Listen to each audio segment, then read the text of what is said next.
예, 안녕하십니까. 코로나로 인하여 힘든 시기를 좀 보내고 있는 이때 또 사순절 기간을 맞이하였습니다. 주님의 고난을 되새기면서 시간을 의미 있게 보내는 그러한 시간이 되기를 원합니다. 오늘은 서바냐 선지자가 예언한 그 본문을 가지고 임마누엘로 오신 예수 그리스도에 대하여 다시 한번 살펴보고 깨닫는 시간이 되기를 원합니다. 우선 이 본문을 알기 위해서는 스바냐가 어떤 사람인지에 대해서 알아야 합니다. 스바냐는 유다와 이스라엘의 그 민족이 하나님을 떠나서 타락하는 시대의 선지자로 부름받은 사람이었습니다. 그런데 그의 신분은 아주 독특합니다. 그는 왕족 출신이라는 것이죠. 권력층에 속한 로얄 패밀리입니다. 사회 지도층들에 대해서 속속들이 잘 알고 있는 그러한 사람입니다. 그런 그가 지도층의 그 죄에 대해서 눈 감지 아니하고 하나님 뜻을 담대히 선포하는 그러한 그 선지자의 사명을 감당한다는 것이죠. 그가 있었던 시대는 므낫세 그리고 그의 아들 아몬이라고 하는 이스라엘 유다의 역사 가운데 악한 왕들, 또 가장 악한 왕이라고 하는 므낫세 이 그 시대를 경험했던 사람입니다. 잘못된 권력이, 악한 권력이 어떻게 하나님의 백성을 억압하는지를 경험했던 그러한 사람입니다. 물론 그가 선지자로 부름 받았을 때는 그때는 이미 므낫세도 죽고 아몬도 죽고 그의 아들 요시야가 8살에 왕이 되었을 때였습니다. 그러한 시대에 그가 선지자라고 부름받았습니다. 하지만 새로운 왕, 특별히 하나님 보시기에 선한 왕이라 하더라도 이미 오랜 시간 동안 악한 왕의 통치 가운데 있었기 때문에 그 사회는 썩을 대로 썩을 수밖에 없었던 그러한 사회입니다. 그러한 사회에서 이 사회 지도층들의 그 제약에 대하여 선포한다는 것은 아무리 왕족이라 하더라도 쉽지 않은 일입니다. 그가 본 유다 사회는 부정부패 그리고 가난한 자에 대한 압제가 있는 사회였습니다. 하나님의 백성들이라고 하지만 하나님과 상관없는 삶을 살아가는 그러한 유다 민족들을 본 것이죠. 오히려 하나님이 아닌 다른 신들을 섬기는 하나님 없이도 잘 살 수 있다라고 생각하는 그러한 사람들이었습니다. 그래서 하나님은 그들을 이방인들의 손에 맡기셔서 징벌하십니다. 이제 나라가 멸망당하여서 없어질 것이라는 것이죠. 그들이 포로로 잡혀가게 될 것입니다. 그들에게는 기쁨도 즐거움도 그렇다고 노래할 기분도 아닌 그러한 상황이 될 것입니다. 그때가 되었어야 이스라엘은 하나님 앞에서 슬퍼하면서 후회하게 되겠죠. 즐거움이 아니라 괴로움이, 기쁨이 아니라 슬픔이, 노래가 아니라 탄식만이 울려 퍼지게 될 것입니다. 왜? 하나님이 심판하시기 때문인 것이죠. 그런데 서바냐 선지자는 마지막에 이렇게 말합니다. 시온의 딸아 노래할지어다. 이스라엘아 기쁘게 부를지어다. 예루살렘에 따라 전심으로 기뻐하며 즐거워할지어다. 라고 말입니다. 여기서 말하는 시온의 딸, 이스라엘, 그리고 예루살렘의 딸은 모두 이스라엘 백성들을 의미합니다. 즉 하나님의 징벌을 받아서 포로가 될 것이지만 그때 회개하고 하나님께로 돌아오는 자들, 곧 남은 자들, 그들은 하나님께 기쁨의 노래를 부르게 될 것이라는 의미인 것이죠. 이 노래는 바로 하나님을 찬양하는 노래가 될 것입니다. 징벌받아 마땅한 그러한 이스라엘 백성들이 이제는 다시 하나님 앞에 즐거움과 기쁨으로 찬송하는 그러한 백성이 된다. 그리고 우리에게도 동일하게 즐거움과 기쁨의 노래를 부르게 하셨습니다. 왜냐고요? 징벌에서 즐거움과 기쁨의 노래를 할 이스라엘 백성들은 혈연적 이스라엘 백성들이 아닙니다. 영적인 이스라엘이기 때문인 것이죠. 아브라함이 약속한 것처럼 모든 민족이 복을 얻게 되는 것, 그리고 솔로몬이 이 성전에서 이 봉헌하면서 기도했던 모든 열방이 하나님께로 돌아와 예배할 것을 기대했던 것처럼 모든 열방이 이스라엘이 될 것이라 한 것입니다. 비록 전에는 하나님의 징벌을 받아 버림받아 되었던 자들이지만 하나님이 그들을 다시 불러주시고 그들에게 즐거움과 기쁨으로 노래하게 하시는 것입니다. 바로 저와 여러분들이 말입니다. 죄와 허물로 죽었던 우리가 하나님의 은혜로 영적 이스라엘 백성이 되어서 하나님 앞에 기쁨과 즐거움의 노래를 부르는, 찬송을 부르는 자들이 된 것입니다. 사랑하는 지원가 여러분, 이 시대의 그 제압에서 절망하고만 계시겠습니까? 이러한 시대에도 하나님께서 주신 기쁨이 있고 즐거움이 있습니다. 우리를 절망 중에 버려두지 않으시는 하나님, 징벌 중에서도 긍휼을 베푸시는 그 하나님께서 진정으로 기뻐하고 즐거워하며 찬송할 수 있도록 역사하신다는 것입니다. 그럼 우리가 즐거움과 기쁨으로 노래해야 할 것은 무슨 이유 때문일까요? 15절에 이렇게 말합니다. 이스라엘 왕 여호와가 내 가운데 계시니. 이것은 대단히 중요한 고백입니다. 왜냐하면 스바냐는 요시야 시대에 활동한 선지자라는 것이죠. 요시야는 8세에 왕이 되었습니다. 아버지 아몬이 암살당해서 죽기 때문인 것이죠. 그래서 그가 나이가 어리지만 왕이 되었습니다.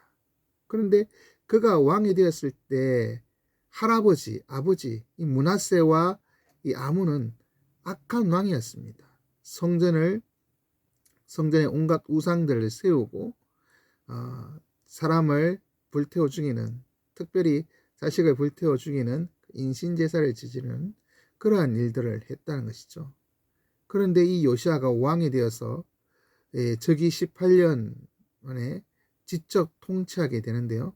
성전을 수리하고 성전에서 또한 율법책을 발견하고 성전에 있던 남창의 집을 허물고 우상들을 깨부수고 인신제사를 금지하고 그리고 북이스라엘이 이 베델에 세웠던 금송아지를 참 깨트리고 하는 그런 종교개혁을 펼쳤습니다. 그렇게 하나님 보시기에 참 선한 왕이었던 요시아가 그런데 애국과의 전쟁에서 무기또에서 전사하게 됩니다. 그 이후로 유다는 그 다음에 등극하는 왕들마다 하나님 보시기에 악한 왕, 부족한 자들 뿐이었습니다. 급격하게 패망의 길을 걸어가게 되는 것이죠. 선한 왕 요시아가 있었지만 영적인 타락을 막을 수 없었다는 것입니다. 결국 15절에 있는 그것에 의미하는 것은 유다에 하나님의 마음에 합한 왕이, 인간 왕이 있느냐. 이스라엘의 왕 여호와, 우리의 왕은 여호와이시라는 것입니다. 그런데 스바냐는 요시아 왕이 우리 중에 있기 때문에 하나님께서 기뻐하라고 말한다고 말하지 않습니다. 보이지 않으시는, 하지만 분명히 통치하시는 하나님이 왕이 되셔서 우리 가운데 계시기 때문에 기뻐하라고 말하고 있다는 것이죠. 강력한 왕, 우리에게 계신데 무엇이 두렵습니까? 그것을 더 다시 한번 강조하기 위해서 17절에 이렇게 말합니다. 너희 하나님 여호와가 너희 가운데 계시니. 그런데 이 말을 자세히 살펴보십시오. 하나님이 우리 가운데 계신다. 이것은 이 예언으로부터 약 100여 년 전에 이사야가 아하스 왕에게 했던 예언. 처녀가 잉태하여 아들을 낳으니 그 이름을 임마누엘이라. 바로 하나님이 우리와 함께 하신다라고 하는 그 임마누엘 예언을 이 스바냐가 다시 한번 하면서 이 유다 백성들을 위로하는 것입니다. 특별히 하나님이 우리와 함께 하신다. 하나님이 너희 중에 계시다. 이것이 어떤 의미가 있을까요? 이러한 임마누엘의 예언은 고난받는 자들에게 큰 위로가 됩니다. 하나님이 우리가 함께 하시니 우리가 당하는 고난 너는 이길 수 있다. 하나님이 우리와 함께 하시니 우리가 고난을 받아도 승리할 것이다. 두렵지 않다. 그러한 믿음을 심어주기 때문이시죠. 그럼 우리에게 이러한 왕이 있습니까? 우리와 함께 하시면서 우리로 하여금 힘을 내어서 이기게 하시고 참된 기쁨을 주시는 분이 계십니까? 예, 있습니다. 분명히 있습니다. 그분은 다름 아닌 우리 주 예수 그리스도이십니다. 임마누엘로 오신 우리와 함께 계신 예수 그리스도. 그런데 우리와 함께 하신 이유가 너 때문에 기쁘고 즐거워하시고 그의 사랑으로 잠잠하시 너 때문에 큰 노래로 기뻐하실 것이라. 바른 성경에서 그렇게 번역하고 있습니다. 나로 인하여 기뻐 춤추시는 그 하나님의 모습, 노래하시는 모습 느껴지지 않습니까? 그런데 이 잠잠히 라고 하는 단어는 72년에서는 새롭게 하신다 라고 이렇게 번역을 하고 있습니다. 즉 주님이 우리 가운데 계신 것은 우리를 기쁘시게 기뻐하시고 또 사랑으로 새롭게 하시기 위함이다. 그렇죠? 잠잠히 우리와 함께 하시는 우리를 새롭게 하시는 하나님이십니다. 사랑하는 지음가족 여러분, 하나님이 우리와 함께 하시면 믿으십니까? 함께 계시다라는 말이 과거에 계셨다라는 뜻도 앞으로 계실 수도 있다라는 그런 의미도 아닙니다. 지금 우리와 함께 하고 계십니다. 현재 우리와 함께 계신다는 것이죠. 임마누엘 주님이 우리와 함께 하고 계십니다. 그러니 우리는 온전히 기뻐하고 즐거워하면서 노래를 부를 수가 있는 것이죠. 하나님 우리와 함께 하심으로 우리가 누릴 수 있는 기쁨은 무엇일까요?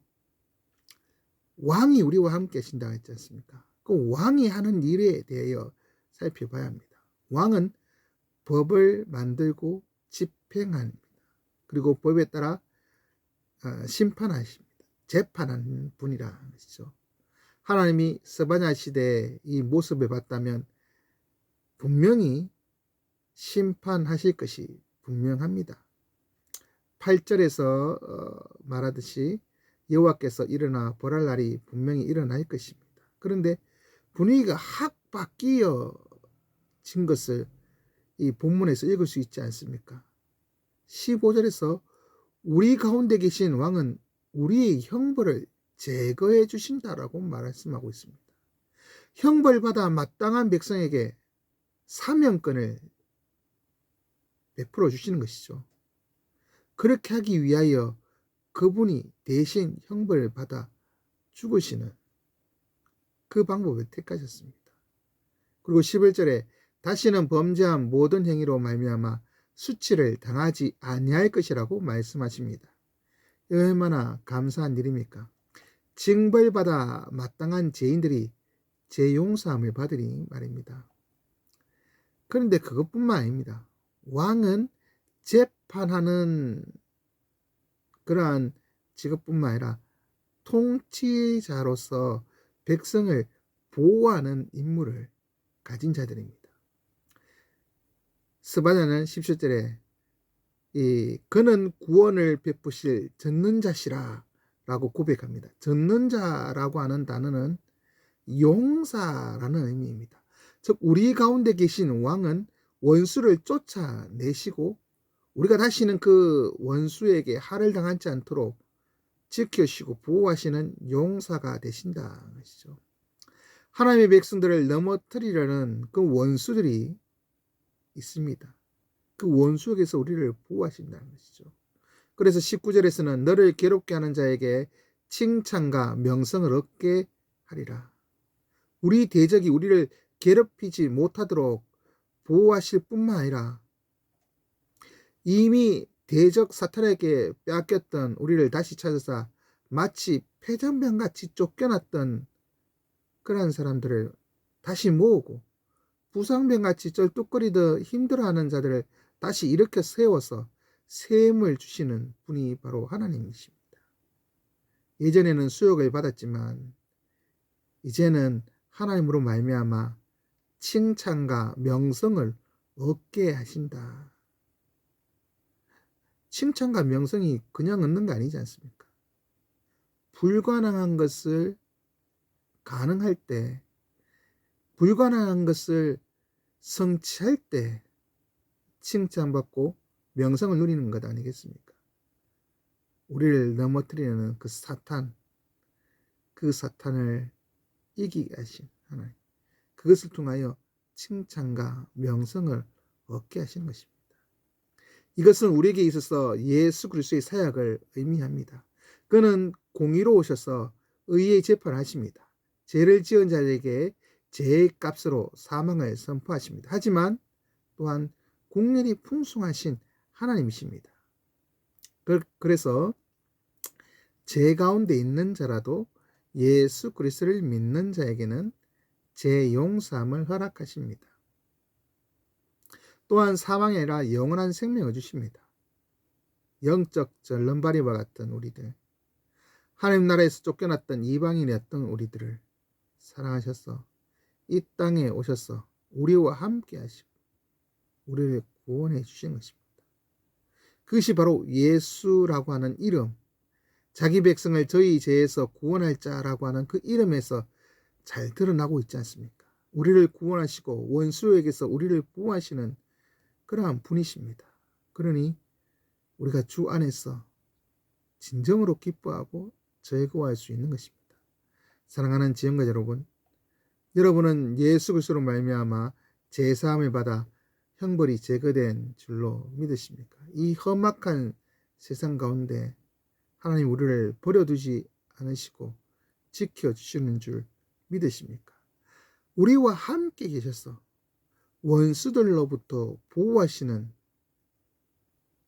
주님이 지금 또 성령을 통해 말할 수 없는 탄식으로 우리를 위하여 친히 간구하시면서 우리 연약함을 도와주시는 그 주님,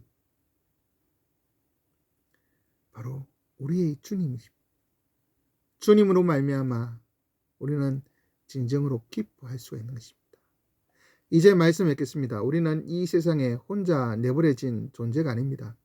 우리에게 함께 하신 하나님이 계십니다. 하나님이 우리와 함께 계시다는 것은 죄인으로서 무서운 일입니다. 하지만 하나님은 우리에게 은혜로 다가오신다는 것이죠. 심판이 아니라 우리가 받을 형벌을 제거하시고 사면해 주시는 분이십니다. 뿐만 아니라 우리를 참소하는 원수 사탄을 능히 이기십니다. 그리고 우리를 보호해 주십니다. 이것을 위하여 주님이 임마누엘로 이 땅에 오셨습니다. 우리는 주님을 통하여 전심으로 기뻐하고 하나님께 감사하며 즐거움으로 찬양할 그러한 백성들이 되었음을 기억하십시오. 여러분의 삶 속에서 임마누엘 하나님께, 우리와 함께이신 그 왕이신 하나님 앞에 감사와 찬송 올려드리는 주의 백성들 되시기 바랍니다. 평안한 삶을 주시는 하나님께 감사하며 주를 위해 살아가시기 바랍니다. 마치겠습니다.